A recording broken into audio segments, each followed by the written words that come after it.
Game number 5 between Sweden and France. The Nexus games continue to impress with clutch games, great performances, and a lot of skill. And Techer, Bakery, would you have thought we would go to a Game 5 when you saw these two teams on paper? If we were talking from the group stage and you just mentioned these two teams after watching their first day of play, no, absolutely, I would have said France would have been dominant. But after seeing these two teams play today, even just after the first 2 or 3 games, yeah, I was starting to get to the point where I didn't have any doubt. Both these teams are so good. I completely agree. After we saw Sweden versus the Netherlands yesterday, I thought they could take the series, and they're showing that they have a real shot to. Yeah, and I think Sweden is a team that has probably improved the most as the tournament went on. They looked a little bit shaky in the group phase, only making it out of the group as second place. However, now in the playoff stage, they are turning on some serious heat. Now, we're going to take another look at the map vetoes that we have had seen up to this point, with some of the battlegrounds that, you know, a lot of people thought were kind of wonky, being eliminated, no haunted mines, no Blackhearts Bay shenanigans. However, solid gameplay on some of the most popular battlegrounds. Now, there's a couple of them left available. Infernal Shrine's quite most notably. Yeah, Infernal Shrine is still one of the most popular maps. Tomb of the Spider Queen as well, available for both of these teams. And if we wanted to get a little bit more crazy, Warhead Junction. But at this point, I'm down. Would you put your team's life on Warhead Junction over a potential more standard map, which you know you can already win on? I think we have to look and we see there are only 3 maps left in this pool. Yep. There is Infernal Shrines, Tomb of the Spider Queen, and Warhead Junction. Yeah. And if either of these teams is thinking, guys, maybe we're not the stronger team here, and we have practiced Warhead Junction, maybe that's where you want to go. Now, I'll give you a quick tip. Sweden chose the next battleground. What's the best cooldown map? Yeah, I'm trying to get you on that really path. could be either. They were comfortable I'm going to assume Shrines. Tomb of the Spider Queen. I'm predicting Shrines. Tomb it is. Techer, the Prophet, once again being really good at knowing which map is going to be played next. But in all seriousness, I think Tomb of the Spider Queen is a very interesting battleground for many reasons. A, rotations, implying a lot of aggression potentially, and also turn-in point control. It is so cool to see how teams constantly make sure that their opponents can't really pay in. And oftentimes, you do that by picking a strong early game. Yeah. Strong early game, strong push potential to push the lanes up, making it harder for a team to make it to the turn-in point without being seen, which is why we did see in the first weeks a bit of a jump in the popularity of Zool. We then stopped seeing the jump in the popularity of Zool, but it was relatively effective in the games it was played. Yeah, definitely. And I think Sweden, this does favor Gul'dan, and so they will be happy about that, but Zagara. Yeah, this is a fantastic map. Here. This was the map where France absolutely trashed Team UK with Zagara. It was a very strong performance. We know France can do it here. Yeah, definitely true. And as you said, Zagara is going to be a pick that we can expect. However, Sweden has banned it twice in a row now. And it looks to me like they're continuing this trend because over the last 2 games, they look pretty good. Yeah, they did. And to be honest, like Sweden, they have the stronger team fight in every single game. Because fans keep picking something a bit weird. First it's Zagara, then it's Samuro, then Sweden do something weird with the Illidan. I don't quite know what happened there. But I think Sweden should be confident they can win these team fights if they have a normal comp, but they need to look at rotation. That's where fans are so strong. And I think due to the sheer size of Tomb of the Spider Queen, they shouldn't really be so susceptible to those constant side lane shenanigans coming in from a hero like Samuro or Zagara, right? However, we've seen France already, instead of using it as a side lane shenanigan, to put it, they use it as gem farming, giving Zagara something like 30-something gems at pretty much any point in the game by just jumping between them. Whereas Sweden, though, is talking for their benefit here. They've now got 2 heroes for that first ban spot from Team France.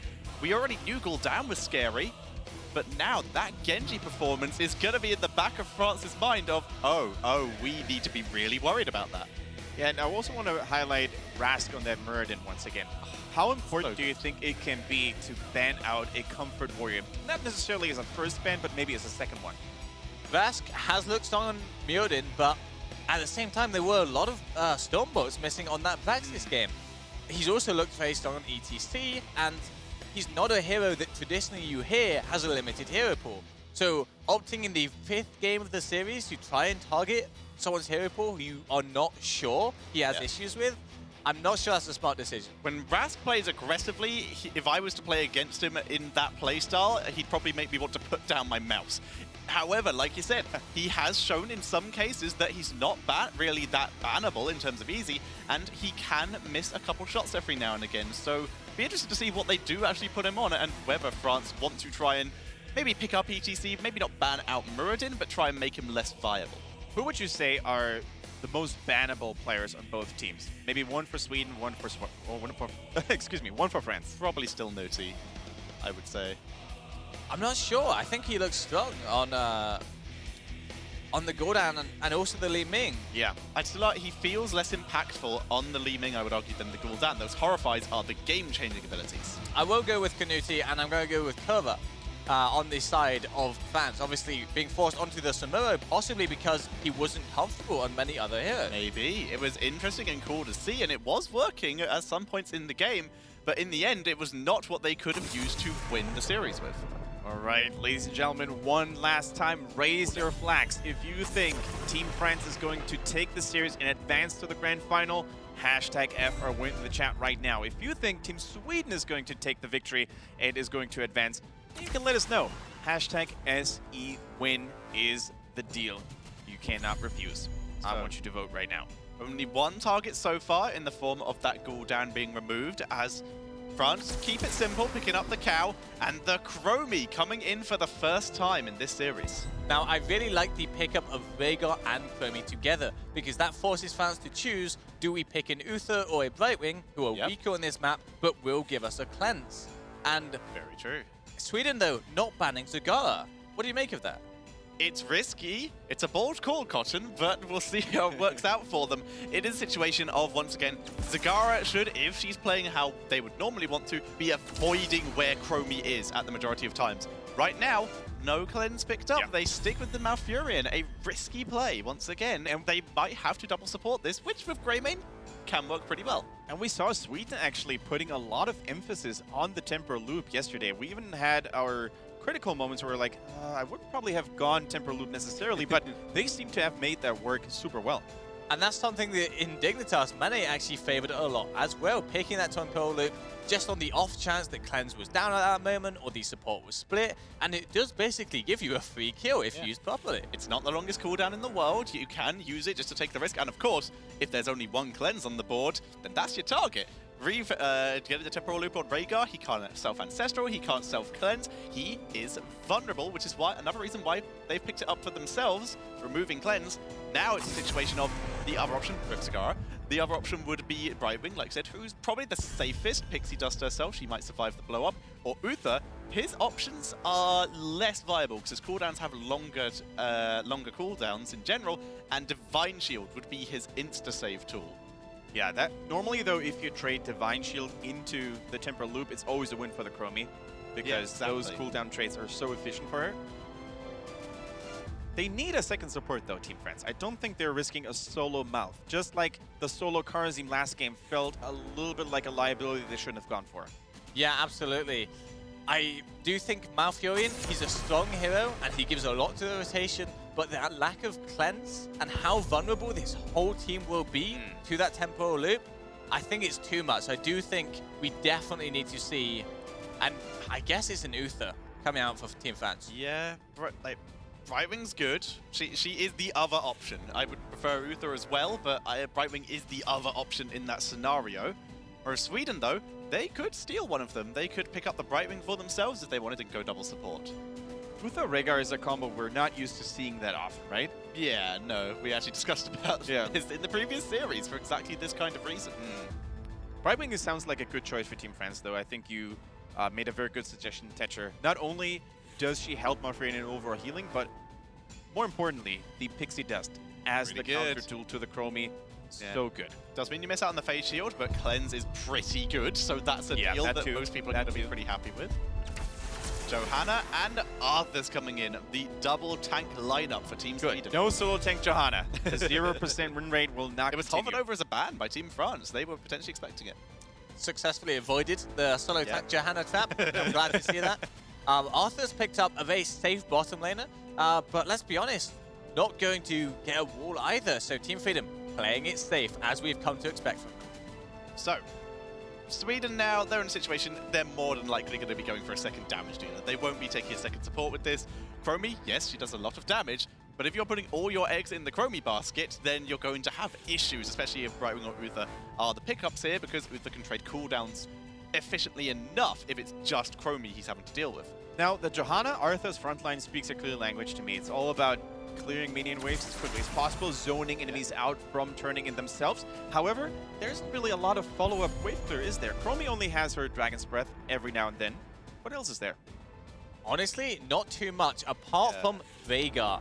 We always talk about this. Veigar, the PvE support, such huge value from Lightning Bond, almost always. And that's going to allow Johanna to basically receive that Lightning Shield and just instantly clear the wave with Condemn.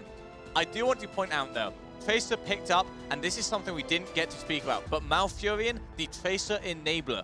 He's the only person other than Tassadar that can truly enable that Tracer, because she goes in, she takes poke, she just receives a heal from Malfurion, and she's all the way back at full again. And as a fact, he's not the worst counter to Tracer in the world as well, so stealing it away, even though Sweden, it was unlikely they would have picked it unless it was a full Moonfire build to make up some damage. But it's still a problem. Speaking of Tracer counters, there isn't really a whole lot available up to this Cassia point here right now. Bakery, though, oh, if you could see his face right now, you in can agony. see his face. Just look really closely at your screen. Tell us about your agony. I don't like Cassia. I don't like Cassia. I didn't like Cassia coming into the tournament, and every single time we saw Cassia picked, she disappointed the team, she disappointed their fans, and she disappointed us. Now, before we go in any deeper into the Cassia matter, look at the bottom half of his screen. It's a straight up fitty-fitty. So the community at home, they have got a clear favorite. What about you guys? I mean, they didn't get to vote on the Cassia pick yet, though. So. Well, we'll see if that changes over the next couple of seconds. Yeah, we've seen Cassia being even close to effective once in this tournament, and that was with Valkyrie to try and get to a Morales in the backline. And that's still lost. It was a combo that could have worked and was never executed on.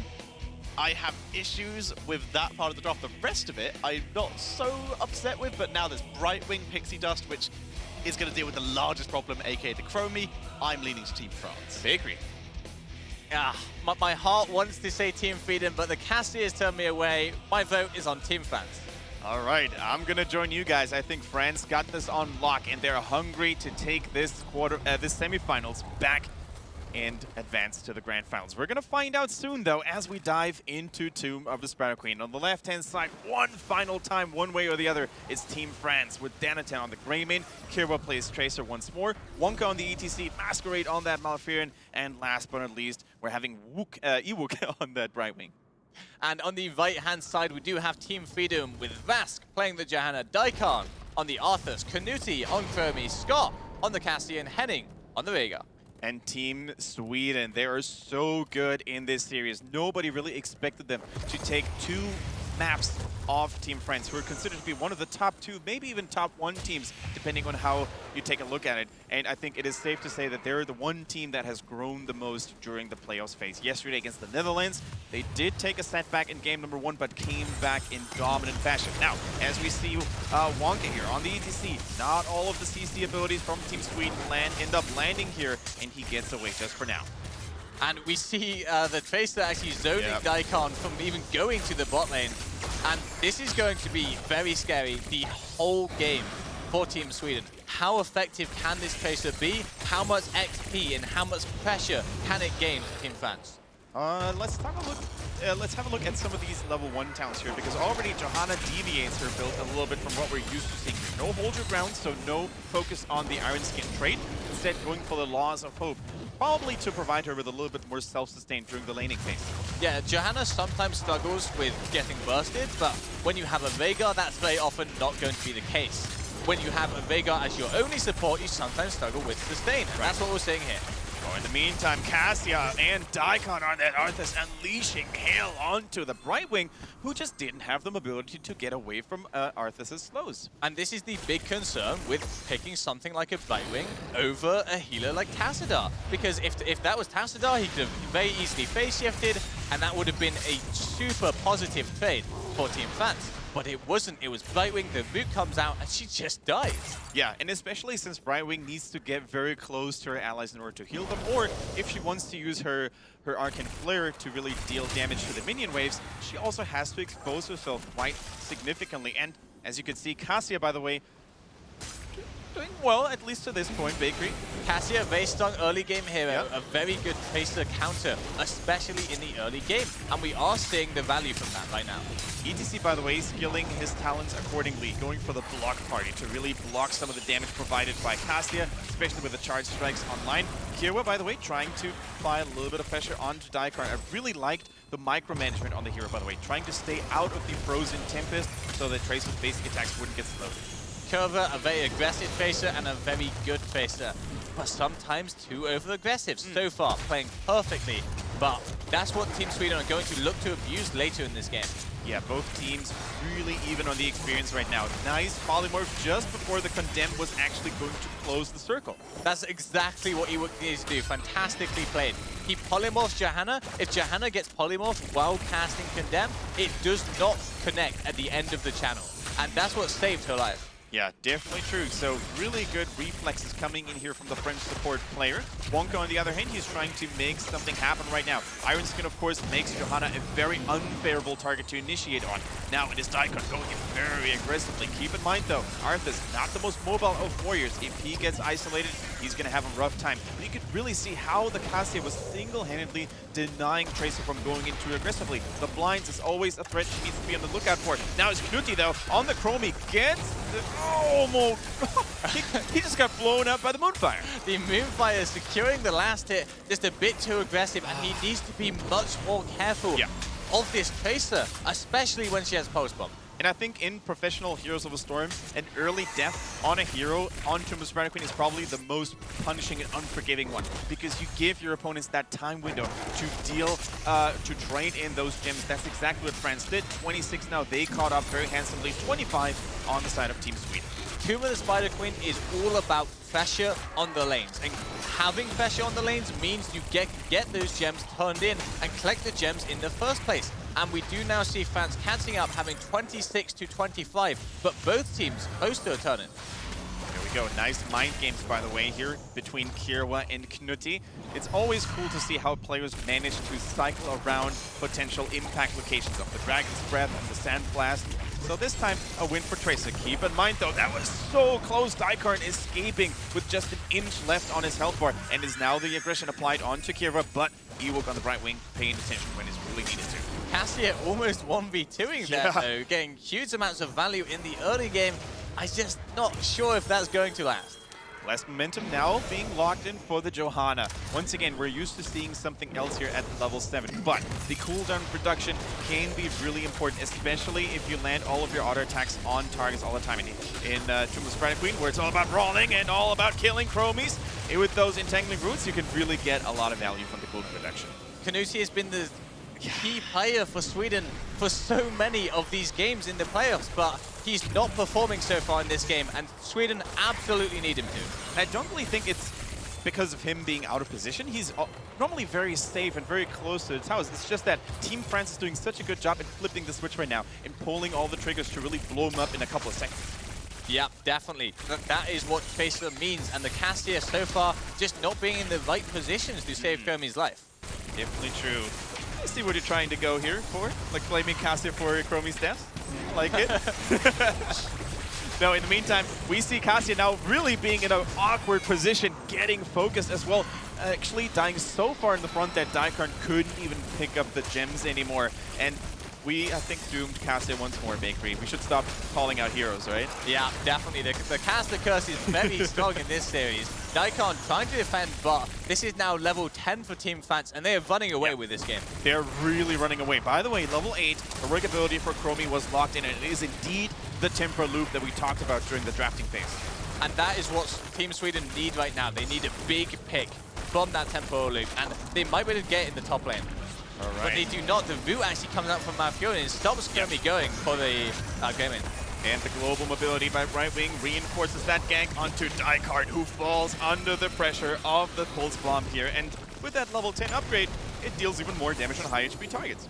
Yeah, and It already almost killed Arthas earlier. This time with that extra damage, it does secure the kill.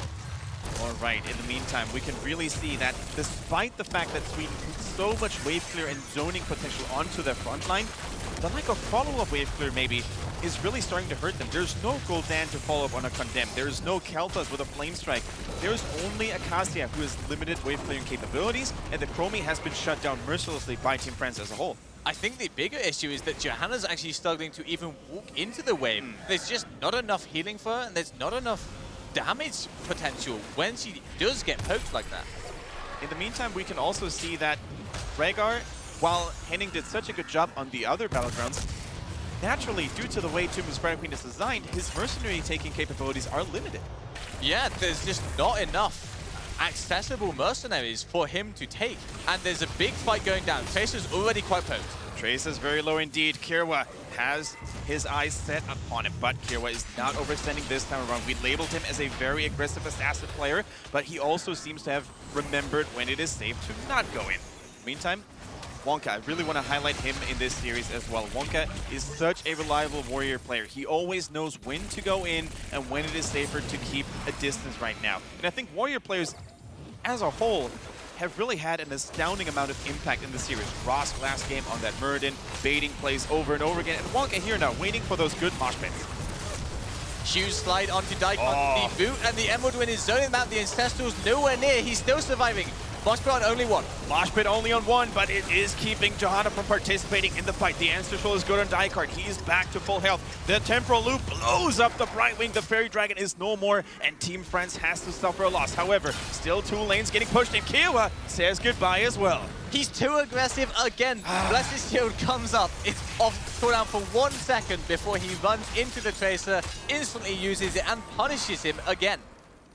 I feel like those deaths, at least the one on Tracer, they could have all been avoided. And with only one hero gone, you could say that was a fantastic trade for France overall. The Web Weavers dealt some heavy damage onto the secondary defense lines on Team Sweden. As it is, I mean, they're still ahead almost 1.5 levels. However, Team Sweden is starting to make a statement here that if we find you out of position, we're going to punish you hard. Team Sweden again showing they can win almost any team fight. Yeah. And they have this entire series, but they need to keep doing that in this game. Oh, this could be a good temporal time trap here. ETC was found and isolated. However, he stays alive for now. Look at all those gems in the bank here, by the way, for Team Sweden. They did lose a couple of those in the past, but they still have 93 available. So the biggest issue for Team France right now is to really prevent them from turning in, and they're doing a really good job by keeping all 3 lanes pushed at the same time. But Sweden don't need to turn in yet. This is very similar to Blackheart's Bay, where right now fans have no gem. So Sweden just need to soak, play passive, don't lose anything else, and once they hit 13, they can look for that turn-in. All right, we're going to be very excited about potential plays here. Now that 13 is ever so close for Team Sweden, they just need to hold on for a little bit longer. The Siege Giants, by the way, a very important tool to really force the attention away from the enemy team. So if Team Sweden had gone for the Siege Giant camps, they could have really opened the lane and turned in some gems. But as Bakery said, they weren't really forced to make a big move just yet up to this point. 13 is here. They're fighting on even footings. Can they find a target and make a move? Lots of poke coming out from the Chromies. He's now getting that value we needed her to, and she hasn't died for a long time now. Yeah, very important. Knuti needs to stabilize, needs to shoot his stand abilities from a safe distance without exposing himself too much to the Tracer. Right now, he's surrounded and constantly guarded by Henning on that Rhaegar. Really good. He has the cleanse available, he has the Ancestor healing available, just in case Kirwa and Danatan on the Greymane get in a little bit too aggressively.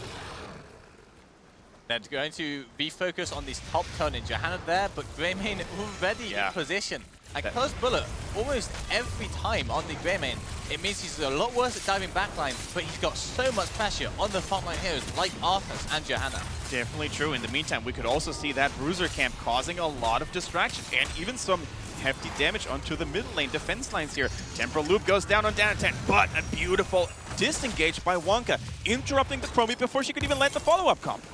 Yep, and Knuti, he knew that something needed to happen, but he was just too ambitious. The body blocks on Arthas? Are you kidding me? Kirwa is so good at body blocking here. Ends up dying though. Okay, that was actually insane. So what just happened is Chromie tried to combo onto the Tracer. Tracer pressed recall, but recalled into the space he already was in, and the combo landed. perfect timing, almost frame perfect timing, and just killed Tracer. There's only a certain time window you have available until you can recall to safety. If you're spending most of your time body blocking the Lich King, well, you're just going to teleport a centimeter. And it's so easy for Chromie to still land the combo as you brought up. I'm still amazed that happened. I did not think that would be a kill. I didn't really expect the kill. It looked cool. Like, I've never seen a Tracer body block an Arthas like that before. By the same token, though, was it really worth it? Even if the team's follow-up damage had been there, there's still an Ancestral. There's still a lot of defensive tool Arthas could use, like the Army of the Dead. So that was more just like a gimmicky play without any real effect. Yeah, and so far that's Kerber. He's making just some great plays, and he killed Chromie twice in the early game, but he's also now died twice, so he's even.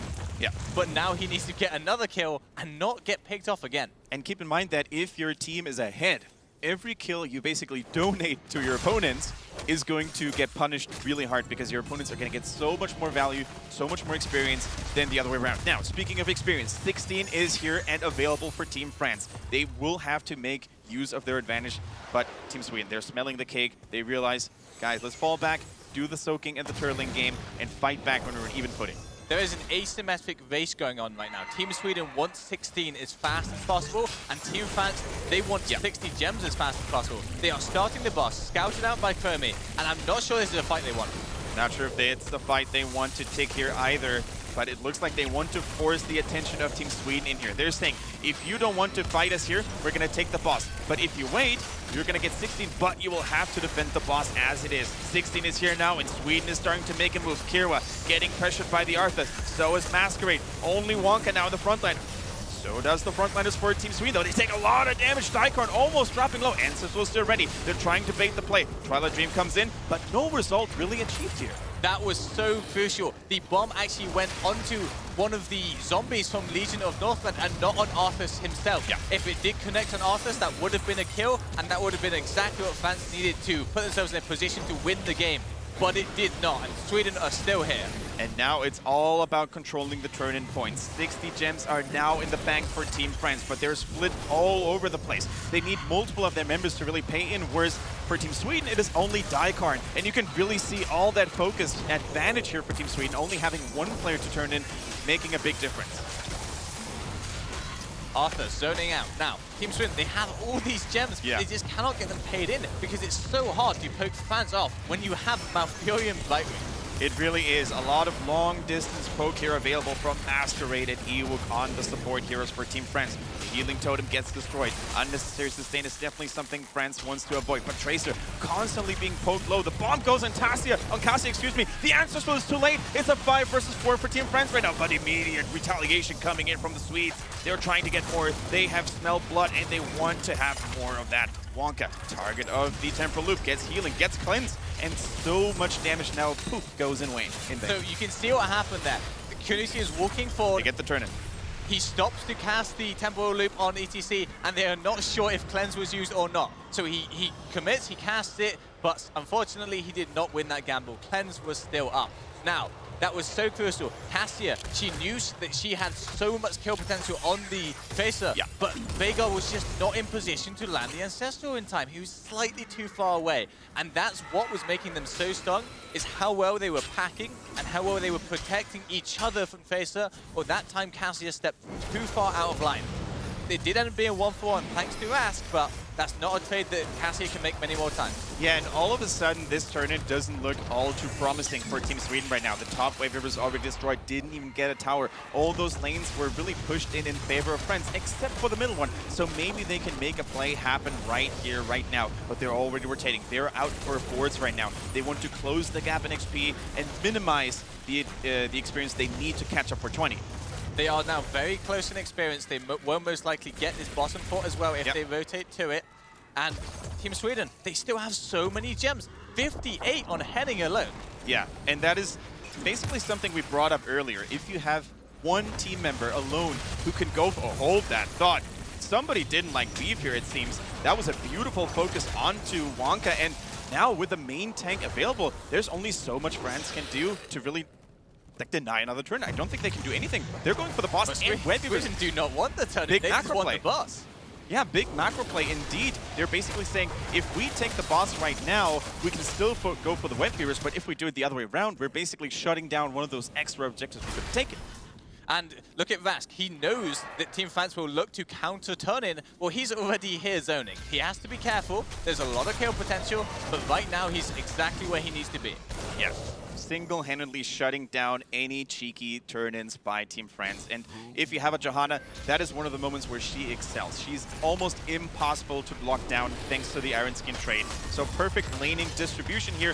4-man going for the boss in the top lane, whereas Johanna is holding her own here in the bottom half, preventing anything from happening. And this could be a potentially game-ending push. With all the incoming experience granted by those French buildings, level 20 could be around for Team Sweden here. It definitely could be, and this is such a key moment of the game. If Sweden play this properly, they can get multiple keeps, and they get a pick to start off. Here we go. Wonka gets saved by Ewok, but as it is, the Fairy Dragon puts herself in danger, and it is now 2 lights out for Team France. Level 20 comes out. Now the boss is so low. The Web Weaver's being cleared by Tracer in the mid. This is definitely a keep. I'm not sure if they can look for more. Not sure if they can do it, but there's a long death timers on one of the supports and the main tank. Can they use the momentum to really push all the way in? Or are they getting memories of that game number 3 where they failed to finish the core? This time they have Cassia. Cassia on Skok. He's a really good hero when it comes to dealing sustained damage onto the core. Tracer trying as hard as she can to defend. Raymond isolated, so is Masquerade. The French team dealing huge amounts of damage though, but the timeout baiting all that movement here.